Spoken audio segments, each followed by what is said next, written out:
de Gis Medina a Ricardo Bonilla. Por estos días cobra un especial significado la Gis política, aquel escándalo que se desató en 2008 porque el gobierno de turno les ofreció prebendas a los congresistas Gis Medina y Teodolindo Avendaño a cambio de que dieran su voto para aprobar la reelección de Álvaro Uribe. Ese caso mantuvo con los pelos de punta al país político hasta cuando fueron condenados a 6 años de cárcel el ministro de Interior de la época, Sabas Pretel, el de Protección Social, Diego Palacio, y el director del DAPRE, Alberto Velázquez. Lo curioso es que ese descalabro no parece ser muy distinto de lo que está ocurriendo hoy con el escándalo de la UNGRD, la Unidad de Riesgos. El país está aterrado viendo cómo se repite y al parecer en escala aumentada la misma situación de compra de votos de los congresistas a cambio de prebendas de parte de los ministros. La pregunta obvia es, ¿pagarán con cárcel los ministros Ricardo Bonilla y Luis Fernando Velasco como lo tuvieron que hacer Pretel y Palacio? Aún más, como ocurrió con Alberto Velázquez, el escándalo llegará hasta el director del DAPRE del momento, Carlos Ramón González, o al asesor Jaime Ramírez Cobo, mano derecha de la hoy directora del DAPRE, Laura Saravia. Un intento de respuesta empezaría por decir que con menos pruebas a la mano, la justicia ha condenado a muchas otras personas en Colombia. En este escándalo de la UNGRD han confesado ya 3 altos funcionarios del Estado, protagonistas directos de las anomalías. Hace 5 meses lo hicieron el director y el subdirector de dicha unidad de riesgos, Olmedo López y Snyder Pinilla. Y según los audios que se conocieron en los últimos días, ahora lo dicho por ellos lo ratifica María Alejandra Benavides, a quien en su calidad de asesora, el ministro Bonilla le habría ordenado hacer seguimiento a los contratos que iban a ser direccionados para comprar al grupo de congresistas de la Comisión Interparlamentaria de Crédito Público. El relato cronológico es casi la prueba reina. Hace un año por estas fechas, el viernes 6 de diciembre, dicha comisión solo aprobó uno de 7 créditos que necesitaba el gobierno con urgencia, por un total de $1.000 millones.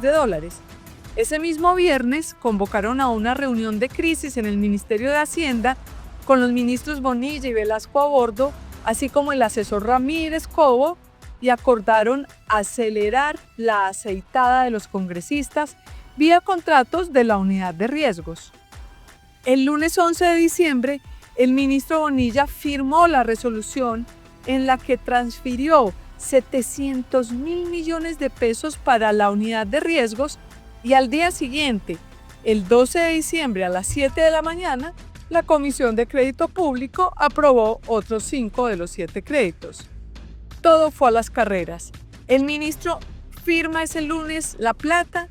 Benavides le pregunta a las 2:55 de la tarde al asesor del DAPRE, Jaime Ramírez, que si le lleva la tabla de los contratos con nombres o sin nombres, y Ramírez le responde a las 2:56 de la tarde, comillas, con nombres ocultos, jajajaja, dice el chat que presentó Benavides a la fiscalía. Ramírez le entrega la tabla al director de la unidad de riesgos, Olmedo López. Este se la pasa a subdirector Snyder Pinilla, que ellos ambos han confesado la existencia de esta tabla, y así lograron tener cuadrados en menos de 24 horas, tal y como lo habían acordado el viernes, 3 contratos por $92.000 millones, cada uno para un congresista de la Comisión de Crédito Público. Este es apenas el tercer capítulo del escándalo de la UNGRD.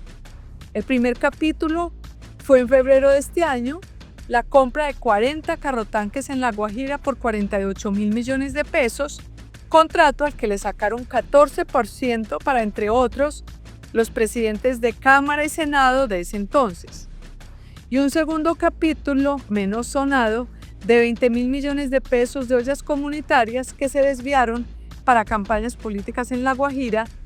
Son apenas entonces, con el de ahora, el escándalo de la Comisión Interparlamentaria de Crédito Público, son apenas 3 tajadas del gran pastel del presupuesto de la unidad de riesgos, que en 2023 se gastó 2.263.000.000.000 de pesos. Nada mal para un gobierno que tiene serios problemas de caja y de ejecución. ¿Será que hicieron otras triquiñuelas con ese abultado presupuesto? El presidente Gustavo Petro no sabe cómo manejar el tema. Al principio de este año entró en negación. Luego en mayo trató de mostrarse como el salvador, diciendo que si no fuera por este pechito que sacó a Olmedo López, la corrupción seguiría.